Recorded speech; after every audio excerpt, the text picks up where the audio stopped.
നാട്ടിൽ നിന്ന് വന്നിട്ട് ഫസ്റ്റ് ദിവസം ഒക്കെ കഴിഞ്ഞ് കിട്ടണമെങ്കിൽ കുറച്ച് പാടാസാണ്.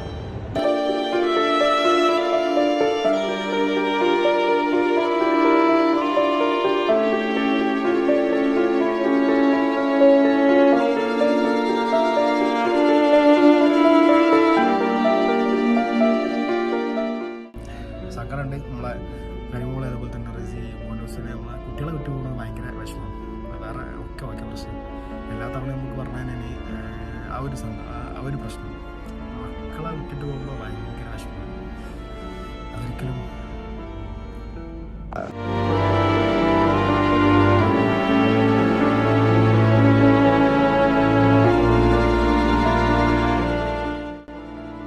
നാട്ടിൽ നിന്ന് വന്നിട്ട് ഫസ്റ്റ് ദിവസം ഒക്കെ കഴിഞ്ഞ് കിട്ടണമെങ്കിൽ കുറച്ച് പാടാസാണ്.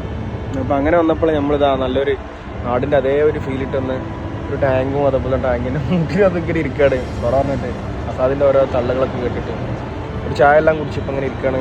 ഇപ്പോഴത്തെ ഖത്തറിൻ്റെ ക്ലൈമറ്റ് എന്ന് പറഞ്ഞാൽ അടിപൊളി ക്ലൈമറ്റ് ആണ് അല്ലേ? എവിടെ ഇരുന്ന് പോകും, നല്ല അടിപൊളി ക്ലൈമറ്റ്. ഏകദേശം 11-13 വരെയൊക്കെ ടെമ്പറേച്ചർ വരുന്നത്. അപ്പം നല്ല തണുപ്പാണ്. രാത്രി ഒന്നും കൂടി തണുപ്പായിരിക്കും. ഇനി തണുപ്പ് ഇങ്ങനെ കൂടി വരുന്നുണ്ട്. ജാക്കറ്റ് ഇടാൻ സമയത്ത് അതെ, അടിപൊളി, നല്ല അടിപൊളി. നാട്ടിലത്തെ ആ കാഴ്ചകളും നാട്ടിലത്തെ ആ ഇരുത്തത്തൊന്നും മറന്നു ഇങ്ങനെ ഇരുന്നതാണ്. ഏതായാലും എല്ലാവർക്കും ഇതേപോലെ മിസ് ചെയ്യലുണ്ടാവും ഫസ്റ്റത്തെ ദിവസം. നാടും അതുപോലെ നാട്ടുകാരും കുടുംബക്കാരൊക്കെ മിസ് ചെയ്യലുണ്ടെന്നുണ്ടെങ്കിൽ ആൾക്കാർ ജസ്റ്റ് ഒന്ന് കമന്റ് ചെയ്യല്ലേ. നമുക്കൊന്ന് എയർപോർട്ട് വരെ പോയാലോ, വെറുതെ നോക്കാൻ വേണ്ടിയിട്ട്. അല്ല, ഇനി വേണ്ട.